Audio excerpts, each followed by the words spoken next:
जोहार नमस्कार। झारखंड समेत देश दुनिया की तमाम बड़ी खबरों में से कुछ प्रमुख खबरों पर आइए नजर डालते हैं। एक नई उम्मीद, जनता दरबार में लौटी मुस्कान। रांची के हृदय में, जहां प्रशासनिक भवनों की ऊंची दीवारें और व्यस्त सड़कें शहर की कहानियां बयां करती हैं, वहां उपायुक्त सह जिला दंडाधिकारी श्री मंजूनाथ भजंत्री का जनता दरबार आम लोगों के लिए एक नई उम्मीद का प्रतीक बन चुका है। 8 सितंबर 2025 का दिन भी ऐसा ही था, जब सैकड़ों लोग अपनी समस्याओं का समाधान ढूंढने जिला प्रशासन के दरवाजे पर पहुंचे। ये कहानी है उन लोगों की जिनके चेहरों पर जनता दरबार ने मुस्कान लौटाई। त्रिलोचन सिंह का दशक पुराना इंतजार।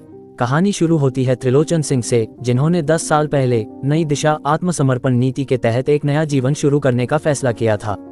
सरकार ने उन्हें 4 डिसमिल जमीन का वादा किया था, लेकिन सालों बीत गए और वह जमीन उनके लिए सिर्फ कागजों पर थी। त्रिलोचन का परिवार उस जमीन पर कुछ कर पाने में असमर्थ था।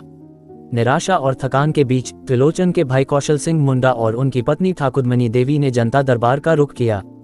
जब वे उपायुक्त श्री मंजूनाथ भजंत्री के कार्यालय कक्ष में दाखिल हुए, उनके मन में आशंका थी, लेकिन बाहर निकलते वक्त उनके चेहरों पर एक बड़ी मुस्कान थी।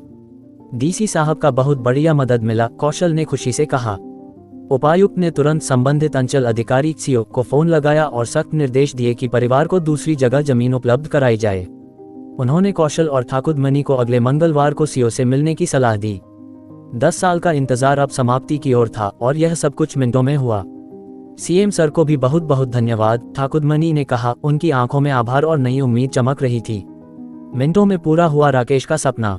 दूसरी ओर राकेश कुमार चौधरी की कहानी थी, जो सालों से अपने सक्सेशन म्यूटेशन के लिए अंचल कार्यालय के चक्कर काट रहे थे। हर बार उन्हें नई तारीखें, नई बहाने मिलते। थक हार कर वे जनता दरबार पहुंचे।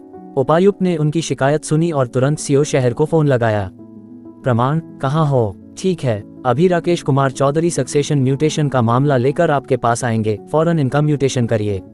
अपने कार्यालय की छवि खराब मत होने दीजिए, उपायुक्त का सख्त लहजा फोन पर गूंजा। कुछ ही मिनटों बाद राकेश का फोन आया। सर, म्यूटेशन हो गया।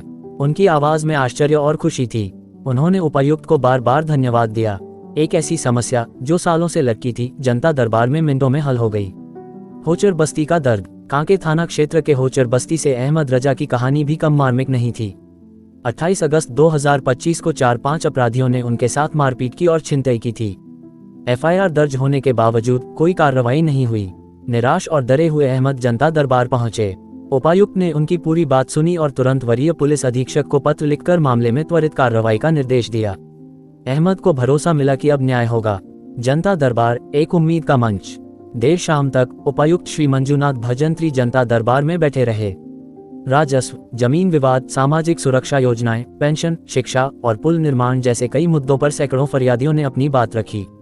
हर आवेदन को गंभीरता से सुनते हुए उपायुक्त ने संबंधित अधिकारियों को त्वरित और पारदर्शी कार्रवाई के निर्देश दिए।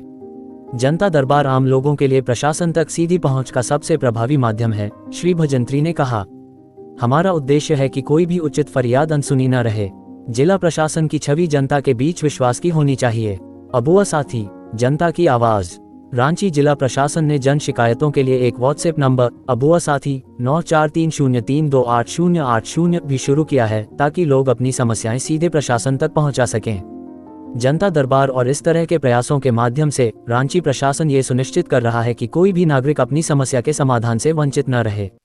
त्रिलोचन, राकेश और अहमद की कहानियां सिर्फ शुरुआत हैं। जनता दरबार में हर दिन नई कहानियां लिखी जा रही हैं, उम्मीद, विश्वास और समाधान की कहानियां। डीसी रांची के इस प्रयास ने साबित कर दिया कि जब प्रशासन और जनता के बीच का पुल मजबूत हो, तो हर समस्या का हल संभव है। तो कैसी लगी आपको हमारी ये खबर, ये हमें कमेंट बॉक्स में लिखकर जरूर से बताएं। और ऐसे ही नवीनतम ताजा अपडेट्स, खास खबरों से रूबरू बने रहने के लिए बने रहें हमारे संग।